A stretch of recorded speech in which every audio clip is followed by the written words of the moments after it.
Hi, my name is Bill Grimes. I'm a professor of international relations and political science at the Pardee School of Global Studies here at BU. I also spent the last 7 years as Associate Dean for Academic Affairs at the Pardee School.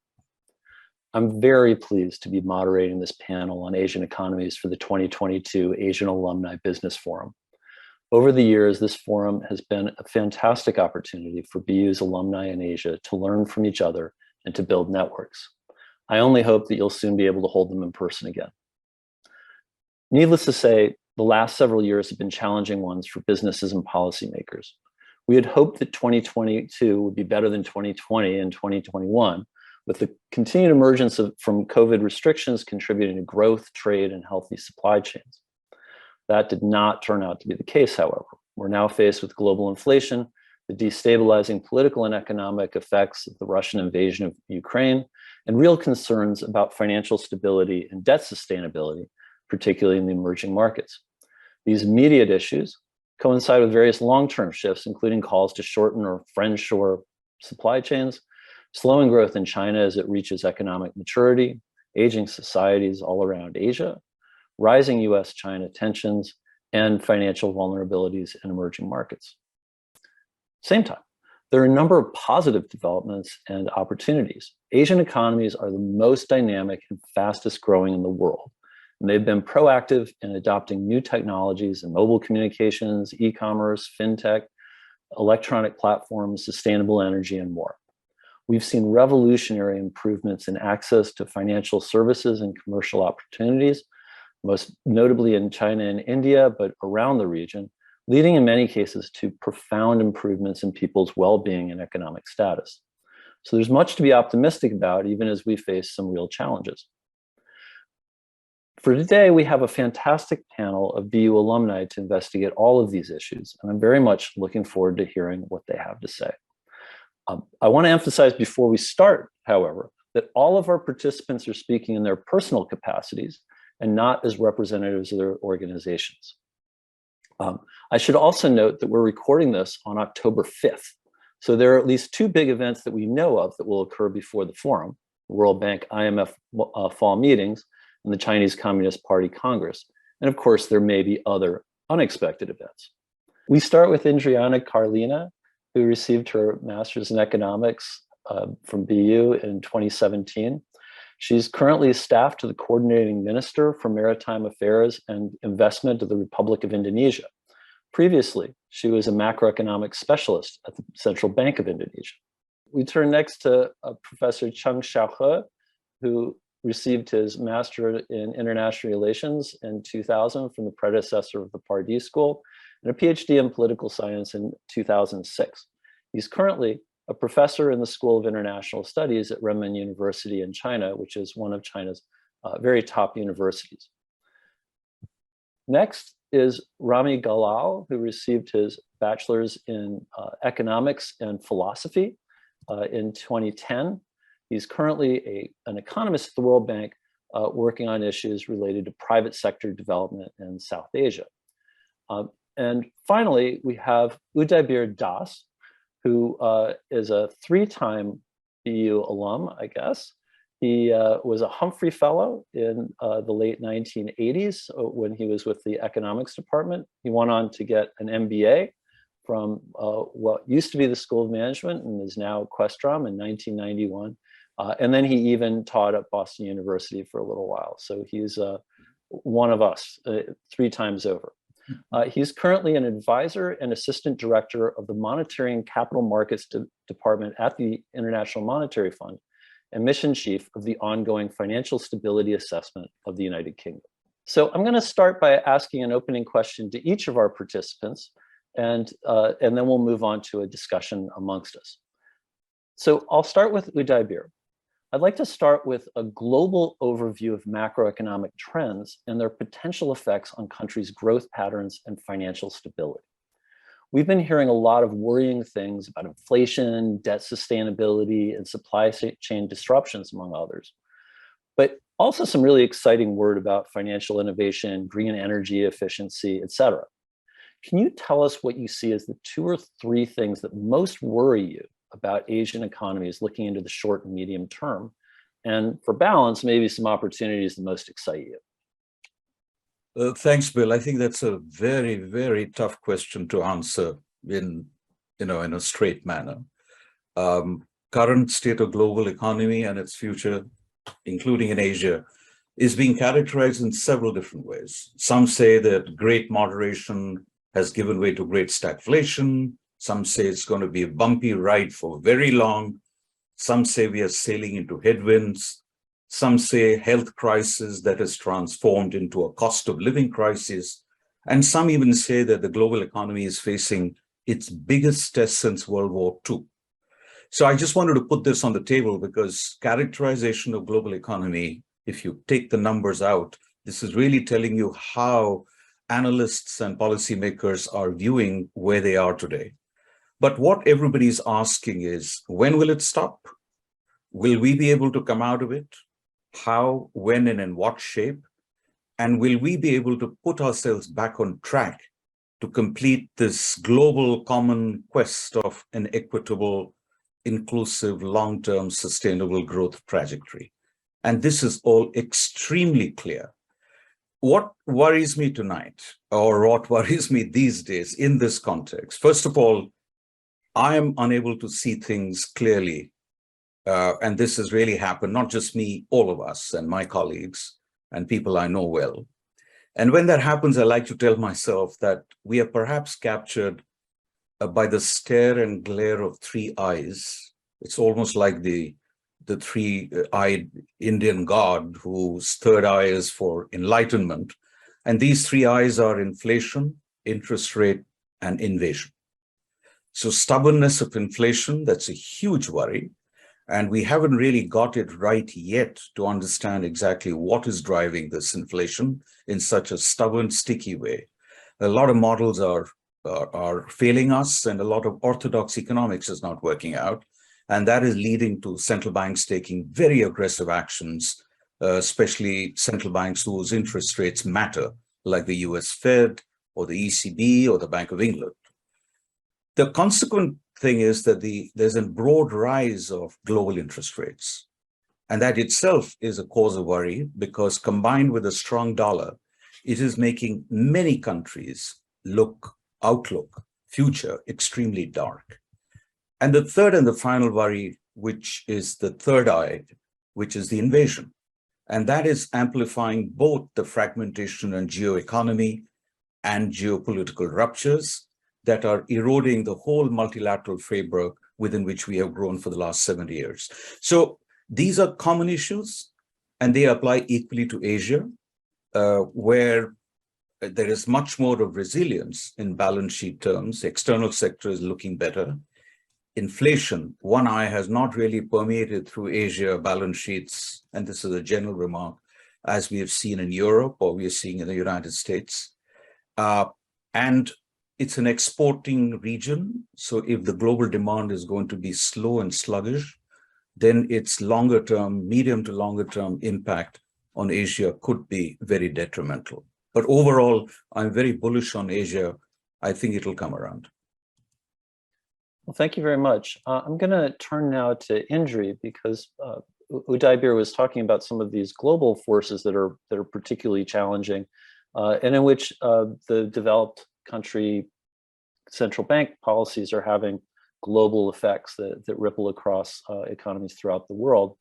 And Indonesia is in the midst of a variety of economic trends and forces that are pulling it in different directions. So I think it's a particularly interesting example.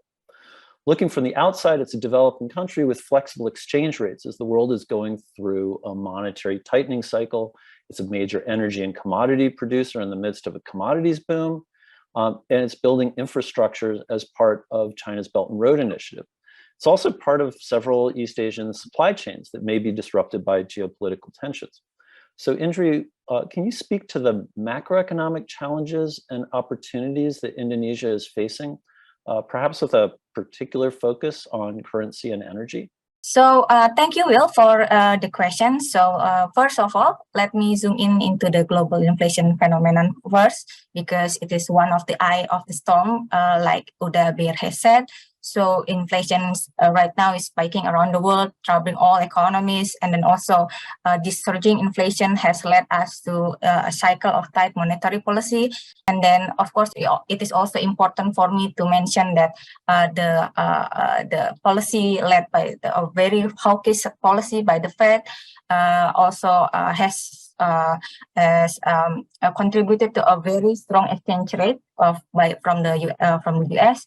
And then also, while the US may see this strong exchange rate as a brake against the inflations, to the other world, it is inflicting to another series of consequences, such as pushing up prices from imported inflations, expanding the size of external debt payments, and increasing the risk of recessions. So that's to put it in a context.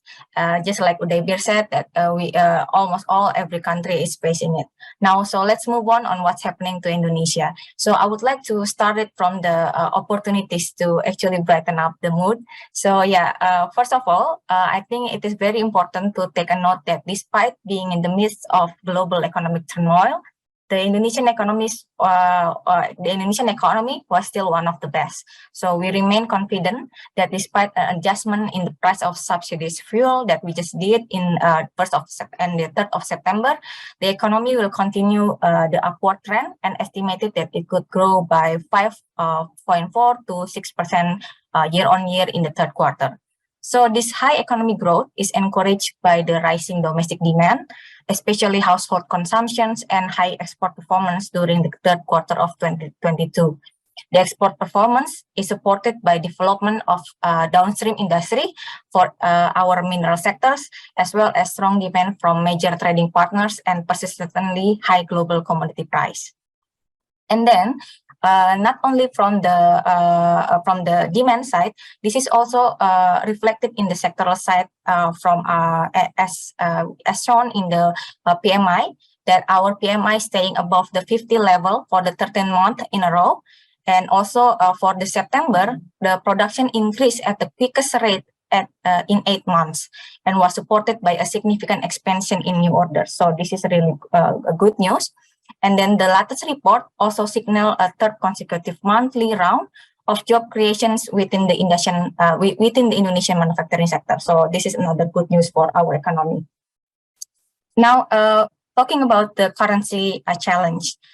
So if we see at least until the end of the September, the rupiah exchange rate was actually relatively in a good conditions compared to other currencies, with roughly 7% depreciation so far.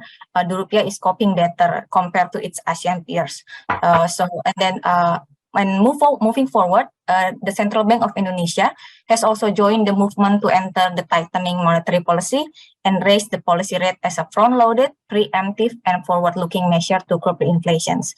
And not only to curb the inflations, of course, this is also simultaneously to strengthen the rupiah exchange rate, and then also so it could in line with the rupiah fundamental value.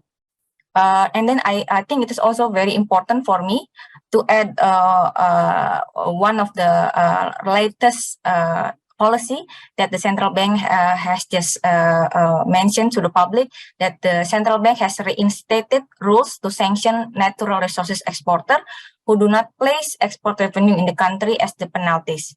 So the penalties for the rule breakers were waived during the pandemic. So the aim of this policy is to increase onshore US dollar supply and further support the stability of rupiah currency.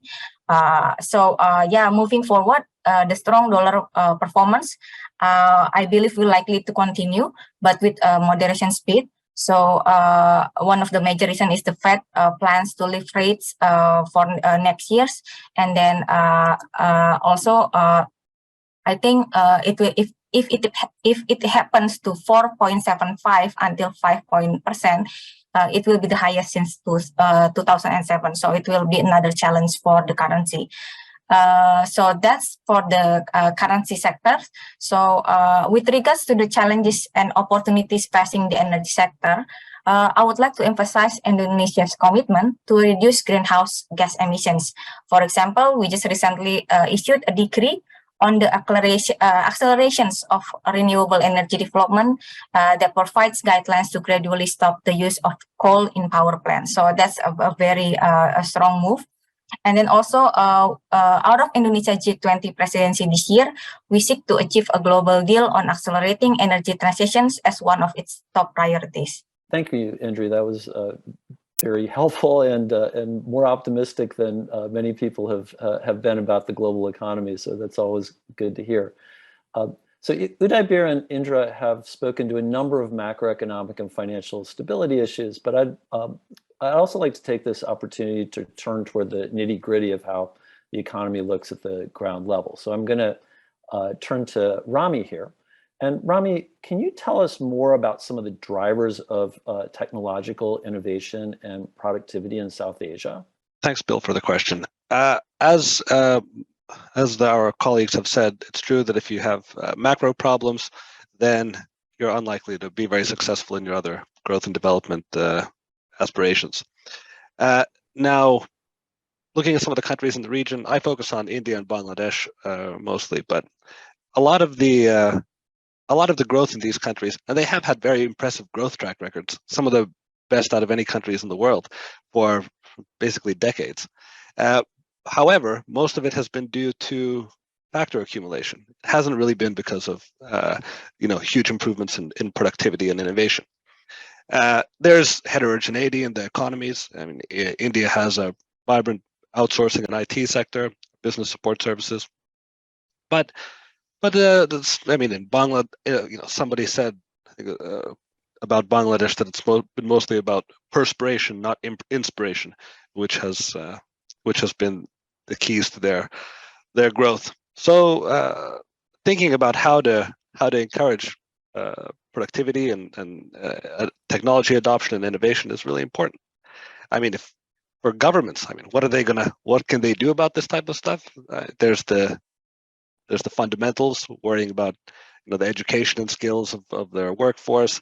They can worry about creating the kind of rules and institutions that facilitate technology adoption. So take, for example, supporting global value chains, which are an important mechanism for learning from frontier, learning about frontier technologies from more advanced economies.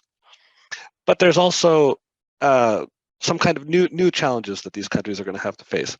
These automation and artificial intelligence are making it such that new technologies are often highly specialized to the kind of factor endowments that rich countries have. So rich countries have a lot of capital, not so much labor, and their labor is really highly skilled. So it's not so easy anymore for developing countries just to copy and leapfrog. There's also a case to be made for developing countries to take more of a role in developing and adopting and adapting technologies to match their local needs, customized to their local needs and local relative strengths. And my other question for you that relates back to some of what Indri was talking about is about the progress and potential for green energy transitions in India and elsewhere in Asia. What are the economics behind the surge in green energy production, and what elements are holding back further progress? It's a big question, and I think it's really important. Some of the countries, India, Bangladesh, Pakistan, as we have seen with the recent flooding, these are countries that are very vulnerable to the effects of climate change. They also don't have necessarily the strongest infrastructure to deal with the changes. So, and not only is it important today, but it's actually going to become more important tomorrow because the problems are going to become more difficult tomorrow. India today is the third largest greenhouse gas emitter, but on a per capita basis, it's like the lowest in the world, or one of the lowest in the world. So what can we tell India? No, stop growing? Absolutely not. Rich countries emitted their way to higher levels of development. So it's difficult, right? We need to worry about the trade-offs. In order to have a serious conversation with, you need to worry about the trade-offs. So as India develops, gets richer, they're going to consume more energy.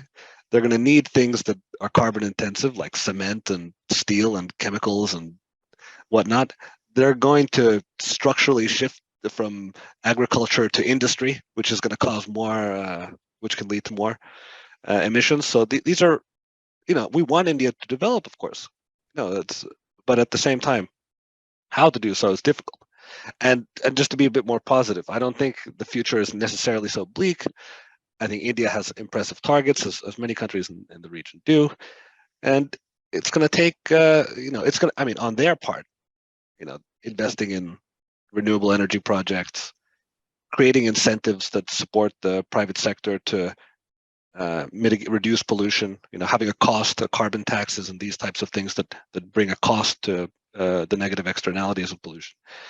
Other mechanisms to support the adoption of green technologies, green production processes, but ultimately it's a global problem and needs a global solution. So it's not even just up to, it takes a lot of cooperation internationally. All right, well, thank you very much. I'm going to turn to Xiaohe now, and my fellow political scientist. And as often happens in these discussions, we start with economics and technical issues, and politics takes up the rear. But I think that one of the things that we've learned over and over again, and again in the last few years, is that politics is pretty important in determining what happens in the economic sphere, whether it has to do with the policies towards COVID or changes in ideas about supply chains or even the imbalances between the dollarized economies and non-dollarized economies. So Xiaohe, our previous participants have mentioned a number of issues that relate directly to China, including things like supply chains, infrastructure development, technological innovation. But it's hard to think about those issues without considering the increasingly complicated global and regional political pictures. Could you speak to a couple of the ways in which deteriorating US-China relations, China's own zero COVID policy, or the regional effects of Russia's war in Ukraine are reorienting government policies and private sector responses in Asia?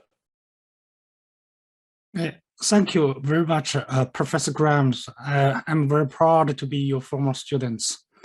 And the three events you mentioned, the COVID-19's pandemic and China and United States strategic rivalries and the war in Ukraine launched by the Russians, all three things have been intertwined with each other and made world economy harder to recover and develop. Let's move to China and the United States strategic rivalries. You see, the relations has been dramatically deteriorated for more than 3 years. Unfortunately, I don't see the light at the end of the tunnels. The reasons are very simple. So number one, the hostilities and mutual suspicions has been institutionalized by each country, because each country has adopted all kinds of measures to compete, to confront with each other. It's extremely difficult for the government to roll back all the measures, particularly the legal measures, to stabilize or normalize relations. The reason number two is that both nations struggle to find a common ground that could bring the two countries to a negotiate table or work together for the good benefits of human beings or something like that. And the climate change is issues that's supposed to bring China and the United States together. But unfortunately, these issues become a bone of controversies between two countries.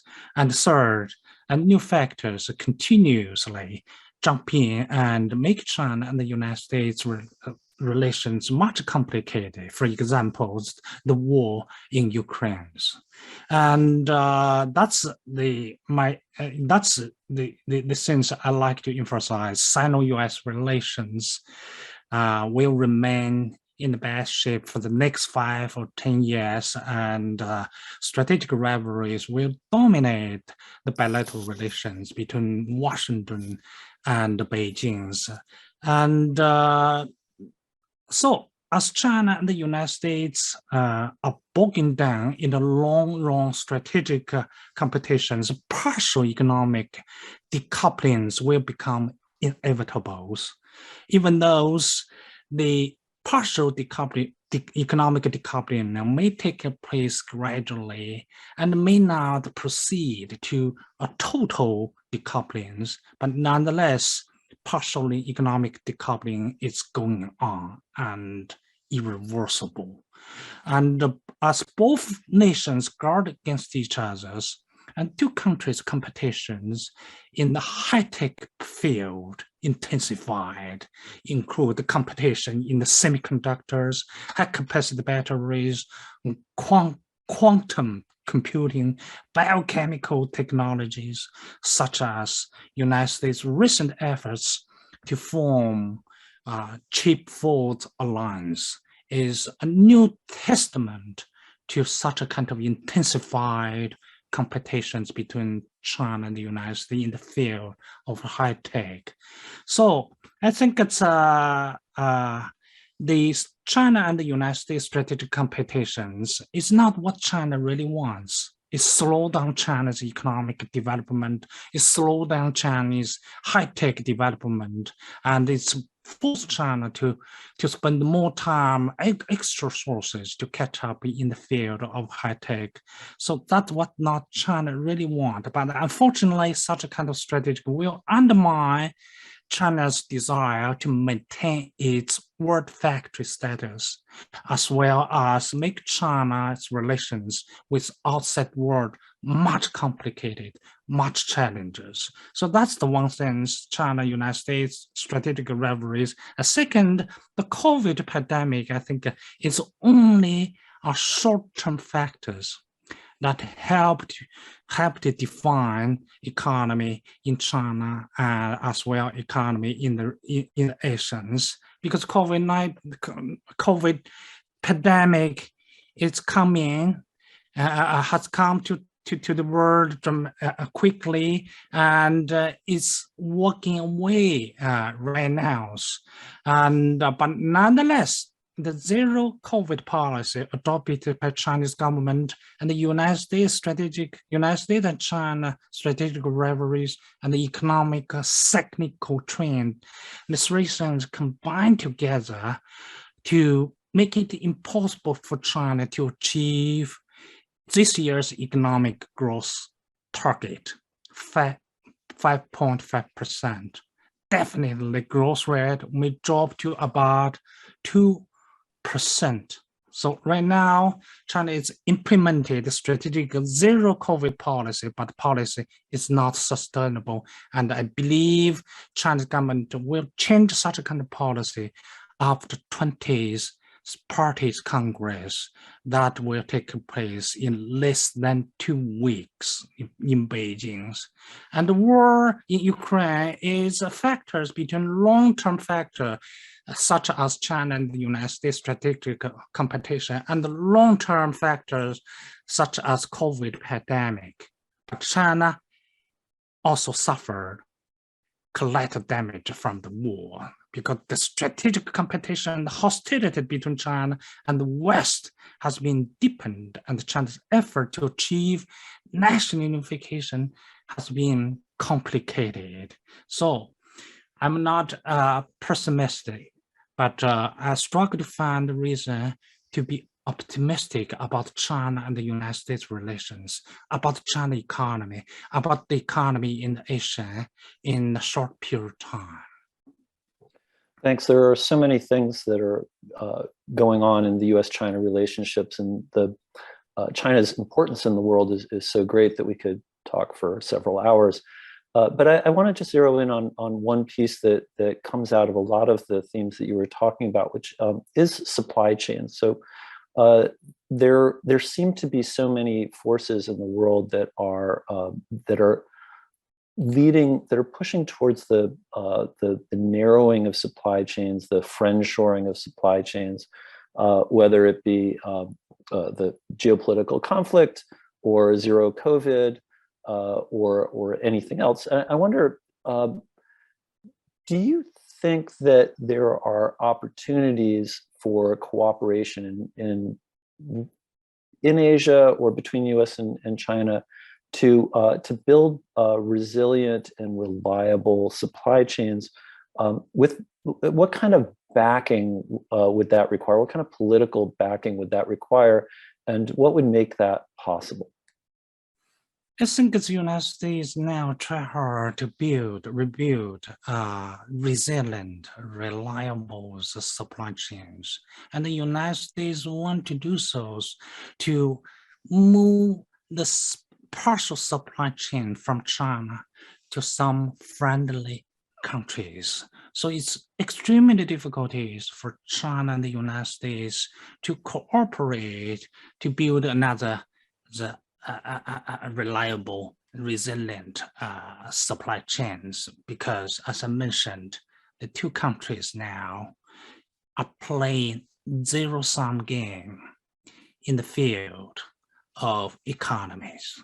So United States want to do so in order to, from Chinese perspectives, undermine China's desire to maintain its world factories status, move the supply chains from China and other places. And I think it's that's the something is unfolding and bring two countries to a head-on clash path in the years to come. Thank you, Xiaohe. It's interesting to look at these geopolitical bases as you've spoken about that seem to make it harder to have cooperation. And that's in spite of the fact that, of course, in Asia, there have been a variety of efforts to try to cooperate and build stable relationships, including things like the Trans-Pacific Partnership, of which China has now talking about joining, and the ultra-regional organization, the Regional Comprehensive Economic Partnership, or RCEP. But as you say, I think that those geopolitical pressures are going to make it really hard to maintain the economic cooperation and to maintain the trust that may be necessary. And personally, I think one of the things that makes me feel a little bit better about it is that there are such strong incentives within Asia, not in China necessarily or in the United States, but within the rest of Asia, to continue to cooperate with China and with the United States. So thank you very much.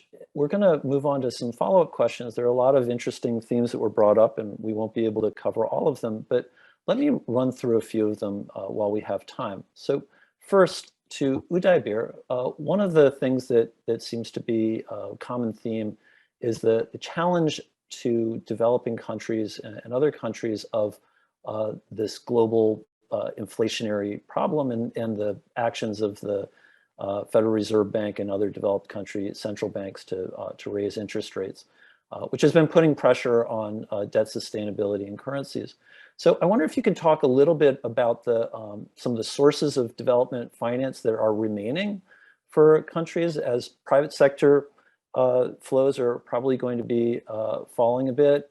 We are seeing, of course, some debt restructuring, which is nice to see, but other places like aid are going to be more complicated.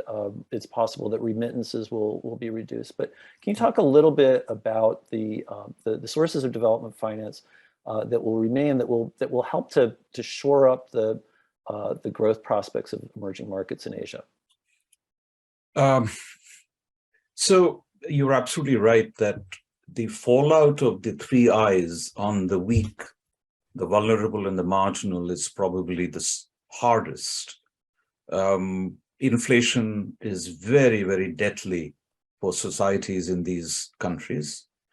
And, there is a limit up to which fiscal deficits and public debt can be increased by their governments to address the immediate impacts on food prices or inflation or real wages and so on. And there's becoming a problem now that just as high debt and tightening of global financial conditions are taking place together, they're making it even more difficult for these governments to support them.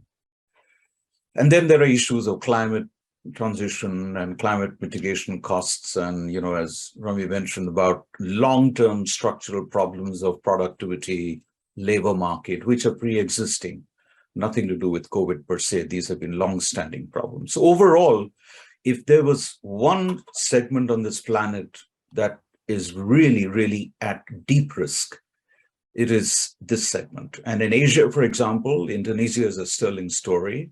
India is becoming another one. Bangladesh, China still, Vietnam. So there are very, very strong pockets. But then you have Sri Lanka, and then you have the small Pacific islands, and then you have the small open economies, Maldives, tourism-dependent economies who are really struggling.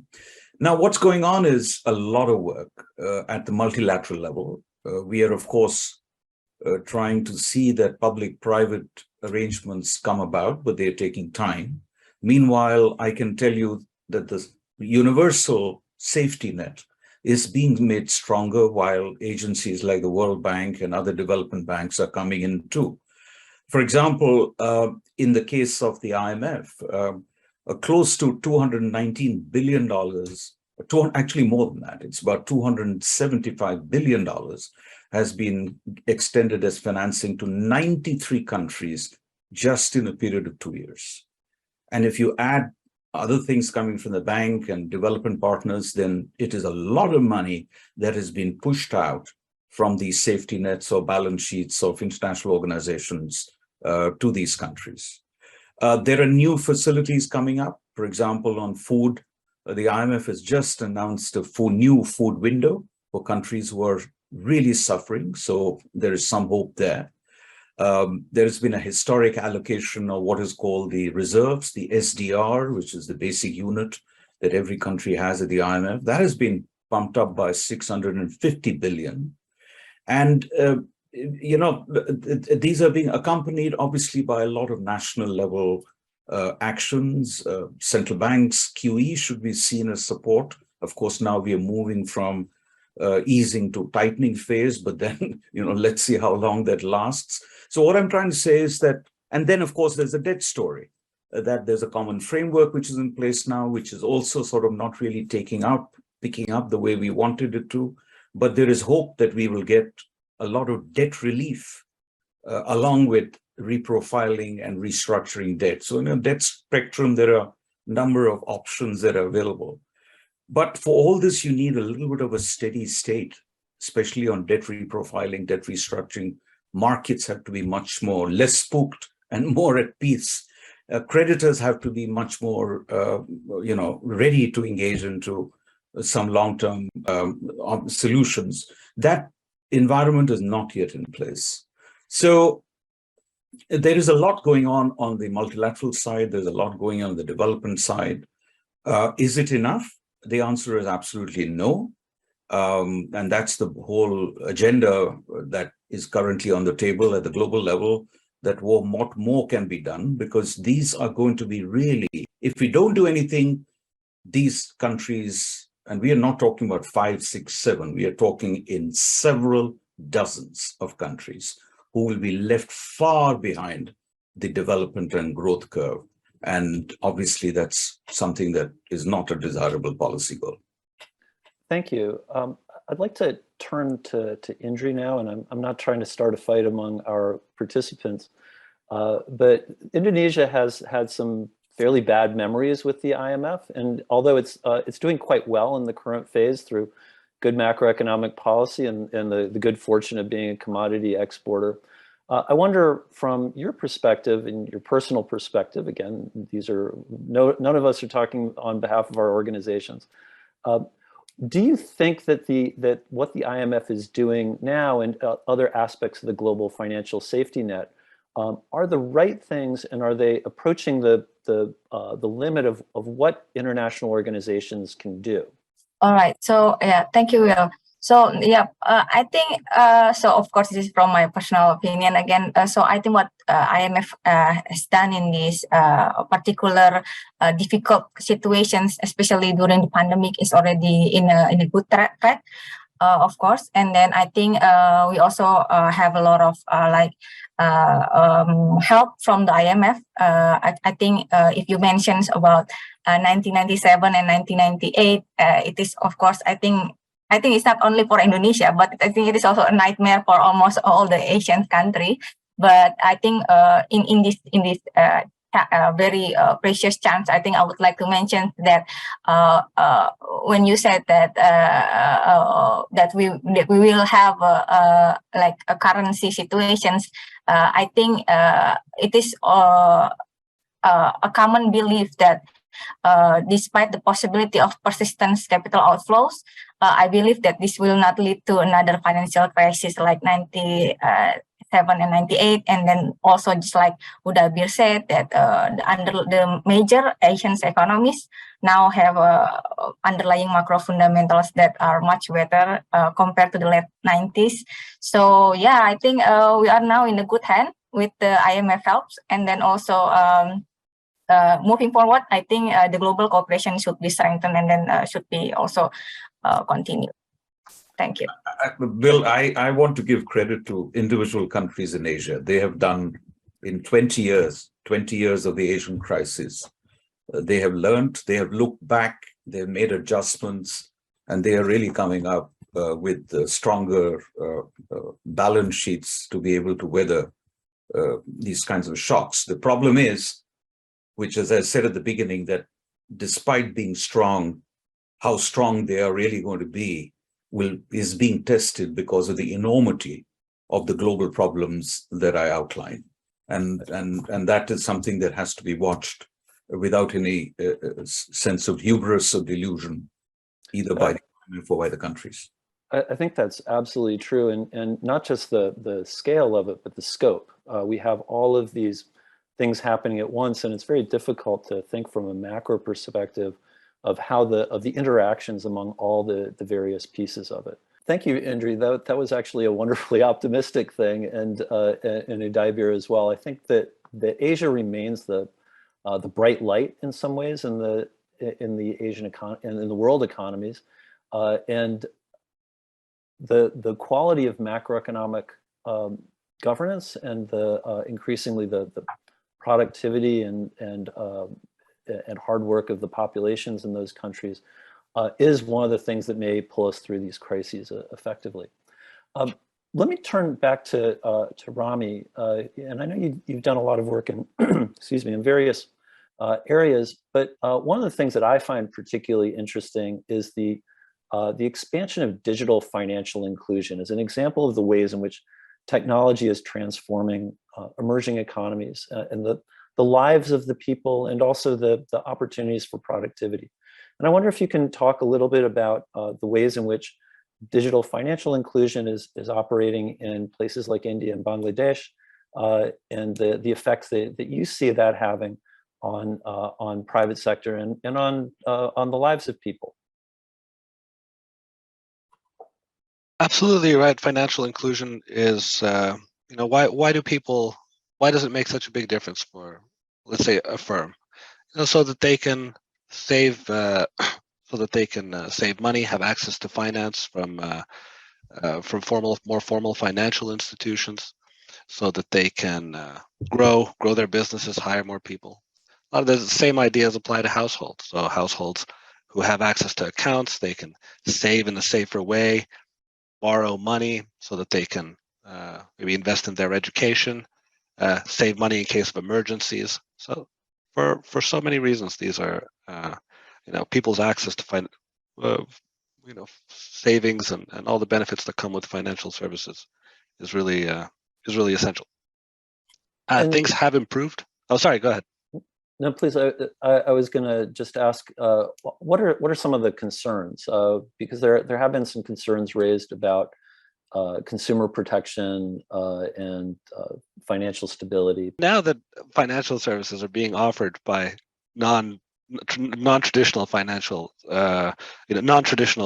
financial service providers, so like telecom companies offering mobile money, well, they maybe don't have all of the necessary or all of the helpful privacy protection, data protection infrastructure, or other types of consumer protection rules and frameworks that are important when it comes to guaranteeing the safety of people's finances. So that's one risk, but there's progress being made as well on this front. Thank you, Rami. I'm going to go back in a little bit of reverse order, or partially reverse order, and ask you about another part of your portfolio, which is really the green economy. And I wonder if you can talk a little bit about the roles of the public sectors and private sectors in creating the infrastructure of the green economy. And of course, on the private sector side, we've seen rapid declines in prices of sustainable energy production. But for most infrastructure, we really need to have public sector involvement.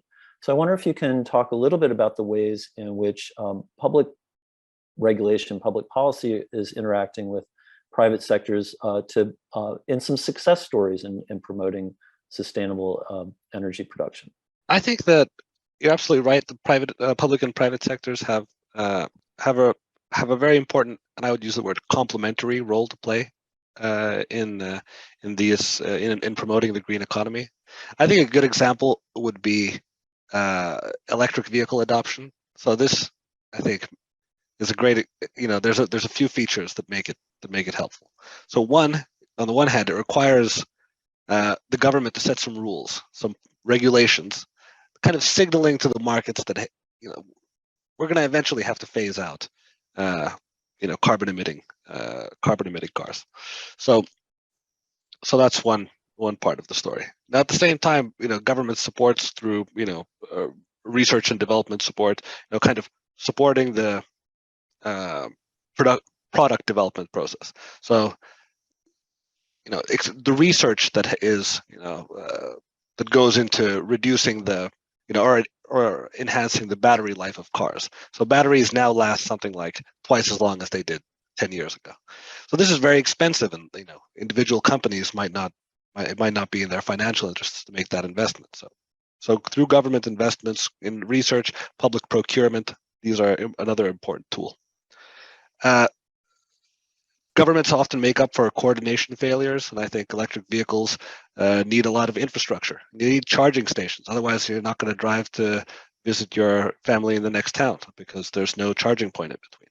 So that's another good, important case for the government to complement the green economy. And I think also overall, in general, kind of changing or supporting a change in the public will and awareness to shift towards more green, environmentally friendly transportation is important as well. Thank you very much, Rami. One of the things that you talked about is the ways in which public policy can induce private sector participation in various ways.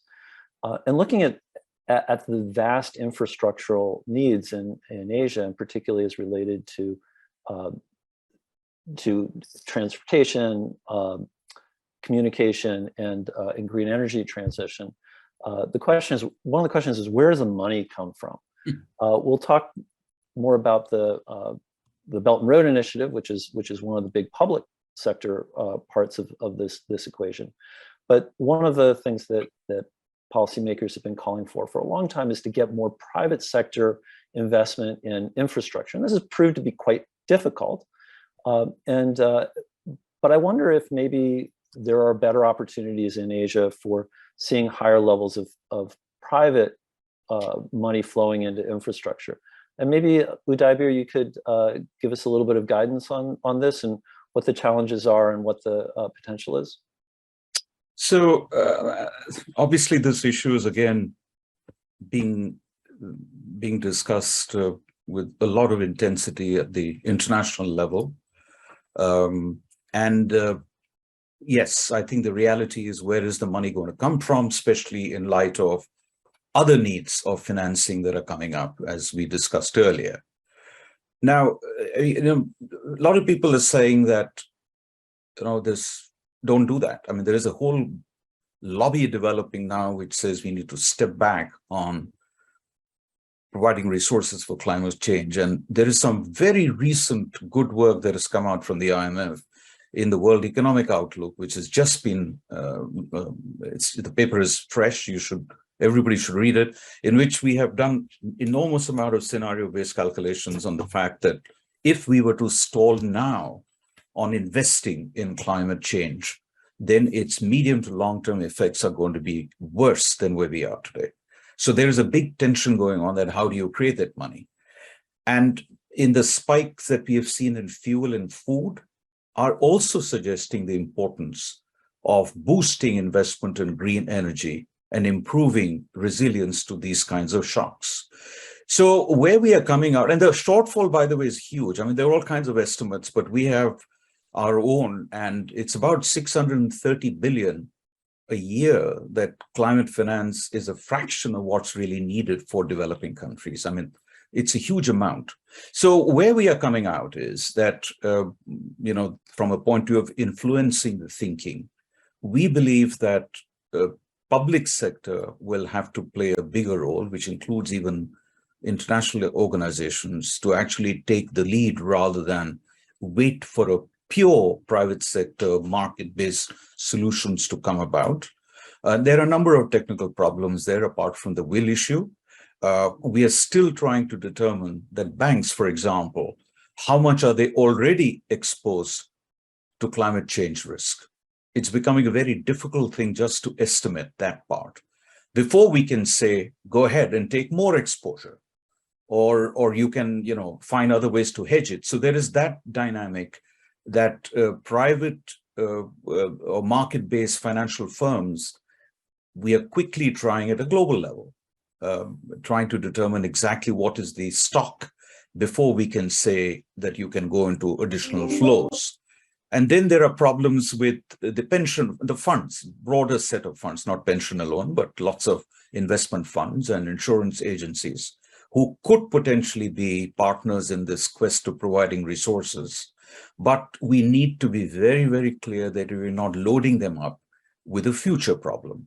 So, then we get into the whole issue that, are we clear that resources are needed more for mitigation or adaptation? And our view really is that a lot more is needed on the adaptation side, because the returns from that money doesn't really come up immediately.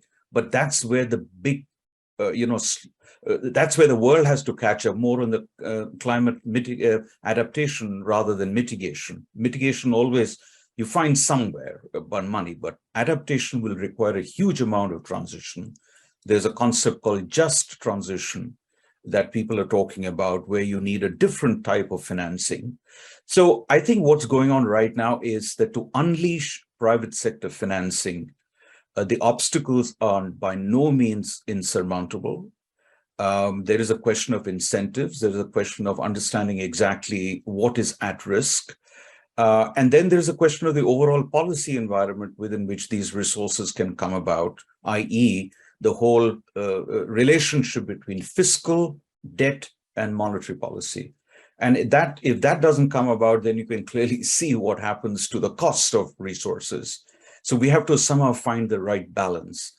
So all I can say is right now, a lot of these types of issues are being discussed both by the industry, by the private sector, by the official sector. We are, rather the multilateral institutions are coming up with several windows to incentivize the partnerships with the private sector. So yes, at the moment, you may not feel as if we have all the monies that we need, but personally, I'm hopeful that some of these, if not all the initiatives, will lead to the availability of different windows through which climate adaptation related resourcing is done in a full measure. Thanks very much. There are so many issues that we've touched on that I would love to spend a lot more time on, and hopefully we all can do that in our various capacities. But at this point, I think we need to start wrapping up. So what I'm going to do is I'm going to ask each of you, sort of as a lightning round, to tell me one thing that makes you optimistic about the Asian economic situation, going either for the short term or the medium term or the long term, but just sort of one thing that you find that gives you hope and optimism. So why don't we start with Indri? So yeah, thanks, Will. So first of all, I think the underlying macro, and then of course the second one is that most Asian countries has now have a manageable external debt. That is very important factors as well. And then the third one is that I think mostly already in the flexible currency schemes, And then in that case, most of the countries do not need to defend exchange rates at the cost of depleting their reserves.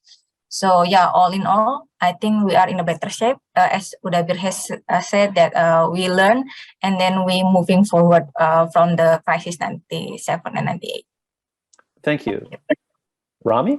I think one reason to be optimistic is that these are countries that are, already they have a track record of extremely strong performance.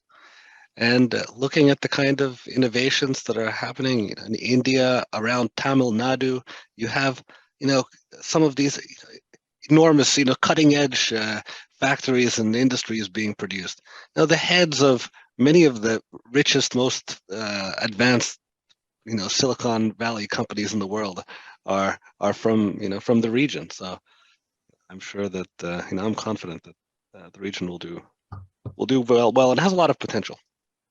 So Thank a lot you. of good people.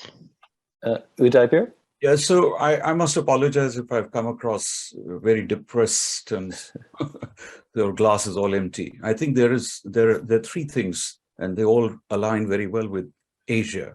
The first thing is this region has gone through a very major systemic event 20 years back, Asian crisis.